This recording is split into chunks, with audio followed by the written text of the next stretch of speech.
Às vezes o torcedor reverbera histórias que a gente fala, poxa, não tem sentido. Essa me parece um debate interessante de ser, exatamente. E começarei com você, Zupac, então, depois quero ouvir Pedro e André, dando a minha opinião. Não há lamento da minha parte como Ana Gávea, mas... em primeiro lugar, daria para ter vencido o Ceará até com o time que escalou. É óbvio que a gente está tendo esse debate, uma vez que o time não ganhou. Ao não ganhar, a gente fala... Mas, por não ganhar, a brecha foi dada pela escalação da forma como foi. A gente não tem acesso à questão médica, questão de como estão todos e tudo mais.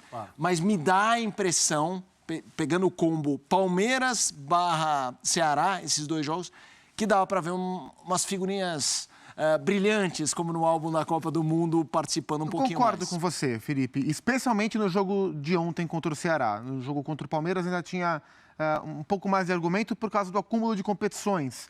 E era pré-jogo do Vélez, né? Agora é pós-jogo do Vélez. E eu entendo o ponto de vista do Dorival. Racionalmente, não está equivocado. Mas eu faria completamente diferente. Eu acho que ele foi muito conservador, acho que ele temeu demais, está temendo demais o medo de uma tragédia na quarta-feira.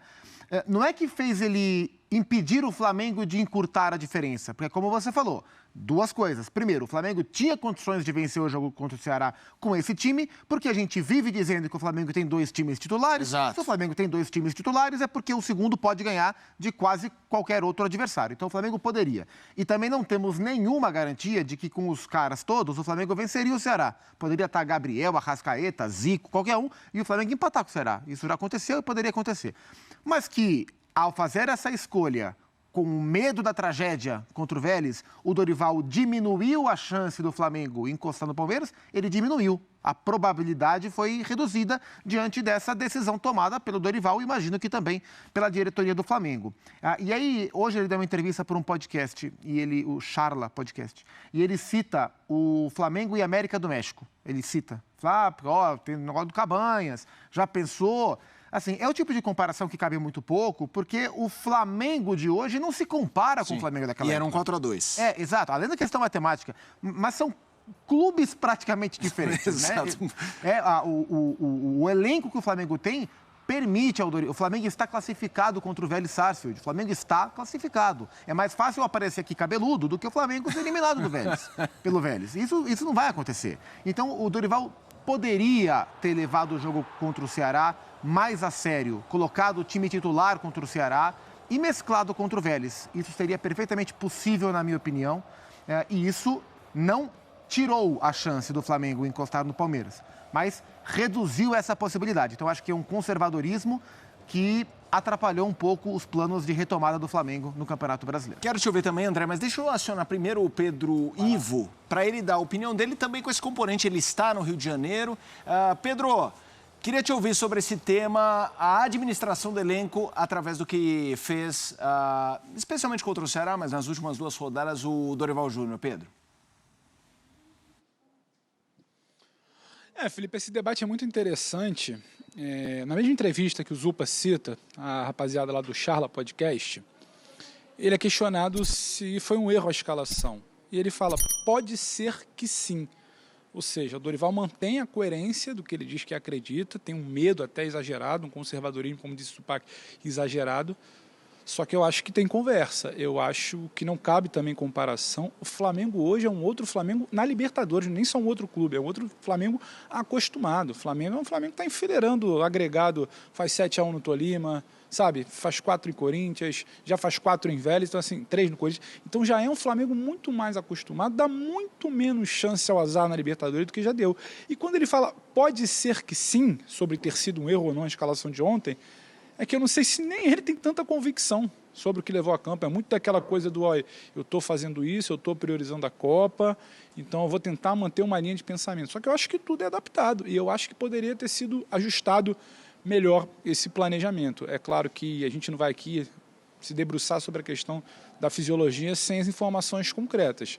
Mas eu sei que tem uma explicação física, só que a explicação física ela também poderia ter sido ajustada. Ele entrasse com um time um pouco mais forte, nem estou falando de muitas peças não, talvez do meio para frente, porque do meio para trás não tinha muito o que fazer. Mas do meio para frente, se ele entra com um Everton, um Pedro, se ele tenta algo a mais do início para resolver, e aí sim você descansar, administrar no segundo tempo, porque é bom frisar, o Flamengo tem qualidade para isso, se a gente valoriza o time alternativo é porque tem qualidade para segurar um resultado contra o Ceará em casa. Desgasta muito menos do que tem que lançar essa rapaziada no segundo tempo para correr atrás de placar. A fadiga é outra, o desgaste é outra, a pressão é outra, o emocional é outro. Haja vista o Gabriel, pressionado ali, querendo um empate, irritado, acaba sendo expulso. Então, assim, eu discordo um pouco, não é que eu esteja certo, o Dorival está errado, não, mas na minha visão, acho que dava, sim. E a sensação aqui do Rio de Janeiro que você perguntou, Felipe, ficou um gostinho, porque o debate não é só pelo resultado, o debate já existia antes do jogo, porque quando o Palmeiras, na noite de sábado, dá a brecha para o Flamengo se aproximar, todo mundo pensou, é força máxima. E quando sai a escalação, as informações das prévias, todo mundo falou, não é uma força máxima. Ficou esse debate desde já, não é apenas pelo desempenho e pelo resultado de ontem. Esse debate já existia. E eu acho que tem muito argumento para que o conservadorismo dele não fosse tão exagerado. Respeito, ele está mantendo uma linha de pensamento, ele não quer dar brecha para o azar na Libertadores, tudo bem. E me parece também que nas entrelinhas, ainda que ele não vá verbalizar, ele está deixando muito claro, ele quer salvar o que ele pode salvar. É Copa, o foco do Flamengo é Copa. Lá na frente ninguém vai querer discutir desempenho, trabalho, metodologia, sistema de jogo, que vai interessar se ele foi campeão de alguma coisa ou não. Acho que, naturalmente, ele vê muito mais possibilidade nas Copas. Então o brasileiro até, talvez inconscientemente, um pouco de lado. Mas eu acho que dava para ser diferente. Tem debate, o próprio Dorival, nessa entrevista hoje aos companheiros do Charla, reconhece. Pode ser que sim, quando questionado se teria sido um erro ontem. Vamos ouvir o André também. Antes, só o Bruno Spindel, diretor executivo de futebol do Flamengo, também falou sobre a situação. Vamos ouvi-lo. Olha, a gente está vivo nas 3 competições. Estamos na semifinal da Libertadores, estamos na semifinal da Copa do Brasil. Estamos a 7 pontos aí do Palmeiras. A distância chegou a 13 pontos, se eu não me engano. Já reduziu para 7. Temos 13 rodadas pela frente. E a gente acredita plenamente na possibilidade, na capacidade do trabalho do Dorival Júnior, dos atletas, de todo o staff, de todos os profissionais do Flamengo, para que a gente possa buscar e correr atrás dos 3 títulos. A confiança é total e o foco, como eu disse, é no trabalho e para que o resultado venha. Bem rapidamente, Felipe, deu errado algo no planejamento do Flamengo, que não teria sido questionado se o time que joga o Campeonato Brasileiro tivesse entregado o desempenho, o resultado que vem entregando, ou seja, tivesse vencido o Ceará em casa, que é o que todo mundo esperava que ia acontecer com qualquer escalação. O time que vinha vencendo esses jogos no Campeonato Brasileiro, exceto contra o Palmeiras, jogou mal. E, no primeiro tempo, bastante mal, em relação ao que esse mesmo time nos acostumou, né, a ver e a esperar. E aí não conseguiu dar a volta no jogo no segundo tempo, mesmo com as substituições, etc. Mas ninguém, acho que, acreditava que o Flamengo deixaria de vencer o Ceará no Maracanã no atual momento. Esse foi o ponto no qual o Flamengo, como clube, não foi o Dorival, não foram só os jogadores, não foi a diretoria. O Flamengo, como perseguidor, o Flamengo como instituição, com chance de ganhar o Campeonato Brasileiro, falhou nesse jogo.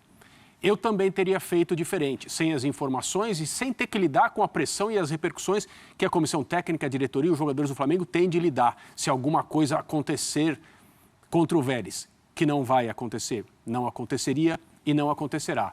Mas eu entendo que quem tem que tomar essa decisão trata esse tipo de situação com mais cautela. Claro. E tem muito mais experiência, incomparavelmente mais experiência do que nós, para abordar esses assuntos. O que eu acho é que 4-0, com a diferença técnica entre as duas equipes e o jogo no Maracanã, sendo o último de negociação de Libertadores, é rigorosamente a mesma coisa que o Palmeiras.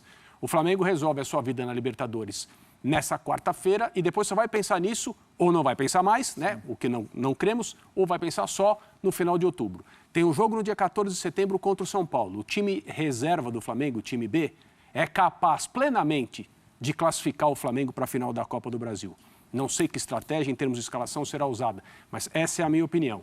O fato é, talvez fosse a hora, não, na minha opinião, certamente era a hora de mudar um pouco aquilo que estava sendo planejado e tomar um pouco mais de risco, porque a situação na Libertadores e na Copa do Brasil é muito privilegiada, tomar um pouquinho mais de risco porque o Palmeiras abriu a porta no sábado à noite. Quando você é o perseguidor, você não pode só fazer o seu campeonato, você não pode só administrar a sua agenda. Você fala, peraí, o Palmeiras empatou. Se eu ganho em casa do Ceará, eu diminuo essa diferença para 5 pontos. E aí acho que o Flamengo falhou. Como clube, não é a escalação, não é a comissão, não é a diretoria. Como clube, o Flamengo deveria ter tido um desempenho melhor nesse fim de semana. Pedro, queria te dar um abraço.